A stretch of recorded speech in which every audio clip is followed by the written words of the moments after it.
Existe un país que es una isla y que un día decidió no ser un país por unos pocos votos. Es el dominio de Terranova, Newfoundland en inglés, un estado que decidió dejar de ser un país independiente por menos de 5.000 votos. Efectivamente, como decía, hay un país, hay un pueblo que en un tiempo fue una colonia británica y que luego fue declarado autónomo, recibiendo el título de dominio. Del mismo modo que ocurrió en Canadá, en 1855, el Reino Unido había declarado a Terranova con la categoría de dominio con su propio gobierno. Este país, fundamentalmente establecido en la isla del mismo nombre, Terranova, a la que se agregaron algunos territorios en la costa cercana, comenzó a funcionar como un país prácticamente independiente en el noreste del continente norteamericano. La colonia británica propuso su incorporación a Canadá, que también era un dominio, pero los terranovenses lo rechazaron en un referéndum realizado en 1869. Ya establecido, el país negoció alianzas comerciales con otros dominios y con los Estados Unidos. Por supuesto, con su antigua potencia colonial británica siempre vigilante. En esa época emprendió grandes obras, como una vía férrea que atravesaba la isla y otros proyectos. La población de este dominio de Terranova era poco más de 300.000 habitantes y por 1930 comenzó a tener problemas de financiación. Se endeudó y terminó pidiendo ayuda a la antigua potencia colonial. El gobierno británico se encargó de resolver el problema económico y finalmente propuso que el destino del país lo resolvieran nuevamente sus habitantes. Las opciones eran la independencia efectiva, continuar siendo una administración británica o incorporarse al cercano dominio del Canadá. También había una opción política de incorporarse a los Estados Unidos. En el año 1948 se realizaron 2 referéndums para decidir cuál sería el futuro del destino del país. La votación extremadamente reñida determinó que los terranovenses preferirían incorporarse a Canadá como su 10ª provincia y renunciar a ser independientes. De todas maneras, Terranova, ahora una provincia canadiense, desde ya hace 78 años, tiene una identidad totalmente diferente a las demás provincias canadienses, tanto geográfica como culturalmente. Sobre estos aspectos y sobre esta isla y este país hablaremos a continuación.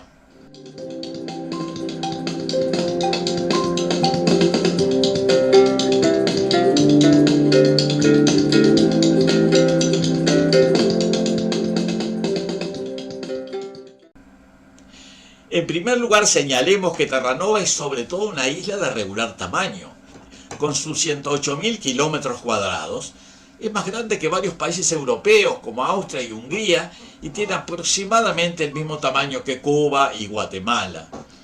Pero como decíamos antes, tiene mucha menos población. En la actualidad apenas supera el 500.000. Hay que agregar además que a Terranova el gobierno británico le había agregado un extenso territorio cercano, inhóspito y despoblado, llamado El Labrador, que amplió considerablemente la superficie del país a más de 400.000 kilómetros cuadrados. Geológicamente, Terranova es una juxtaposición de terrenos muy antiguos. Al oeste aparece un antiguo borde de un paleocontinente proterozoico de 1.000 millones de años o más. Al centro, las rocas volcánicas intrusivas graníticas de un arco insular muy antiguo, paleozoico de unos 400 millones de años, y al este aparecen los restos abandonados de otro paleocontinente que existió hace unos 300 a 150 millones de años, llamado Gondwana, y a partir del cual mucho más al sur se formaron América del Sur y África. Climáticamente, Terranova tiene un clima húmedo y templado frío, con un promedio de temperaturas de 16 grados en verano y 0 grados en invierno. Tiene abundantes nevadas y lluvias en invierno, pero sin temperaturas invernales extremas. Los veranos también son húmedos, pero al ser relativamente templados, permiten el crecimiento de varios cultivos con éxito. Por esa razón, desde el punto de vista productivo, además de la pesca, que continúa siendo por lejos la principal actividad, los habitantes de Terranova cultivan papas, nabos y remolachas, entre otros, desarrollaron la cría de aves y lechería en volúmenes suficientes para satisfacer las necesidades de la población. Originalmente esta gran isla estaba poblada por población autóctona, los betuks. Estos indígenas, los betuks, cuyas comunidades dejaron de existir a fin del siglo XIX, eran pueblos de habla algonquina, fundamentalmente pescadores de salmón y cazadores de focas y caribú, o sea, de renos silvestres. La isla, a pesar de tener condiciones limitadas para la agricultura, posee una abundante fauna. Desde el siglo XI habían llegado navegantes vikingos a la isla principal. Comerciaron con los indígenas, tal vez los enfrentaron, pero finalmente no establecieron poblaciones permanentes. Navegantes británicos llegaron a sus costas a fines del siglo XV. Quien quedó registrado como el primer explorador que llegó a la isla fue John Cabot, o sea, Giovanni Caboto, el genovés, que había sido encomendado por la monarquía británica a explorar nuevas tierras más allá del océano. También llegaron navegantes franceses, holandeses y portugueses. Capper's Cove, un pueblo ahora llamado Cupidos, por John Guy en 1610, bajo una carta real de James I de Inglaterra. Fue el primer intento de los ingleses de colonización organizada en Canadá y la segunda comunidad formada en América del Norte. Jamestown de Virginia fue la primera en 1607. A principios del siglo XVII, Inglaterra organizó y financió asentamientos de colonos, esperando sacar provecho de los nuevos territorios. Los comerciantes de Bristol y Londres establecieron la Compañía de Terranova en 1610 para asegurar y hacer seguro el comercio de la pesca en Terranova. 39 colonos, hombres y mujeres, zarparon de Bristol con ganado, cereales y suministros y finalmente se establecieron en una colonia permanente, sobre todo con el objetivo de dedicarse a la pesca, que se transformó en la principal actividad económica del país. En 1655, los franceses ocuparon el sur de la isla, también establecieron comunidades de pescadores, permaneciendo allí hasta 1713, en que se retiraron a la cercana isla de Cabo Bretón.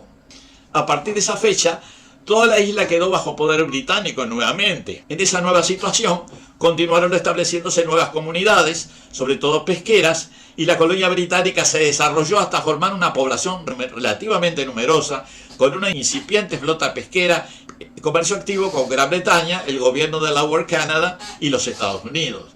Ya entrado el siglo XIX, la identidad terranovense continuó fortaleciéndose y la isla fue declarada dominio en 1855 y pasó a autogobernarse.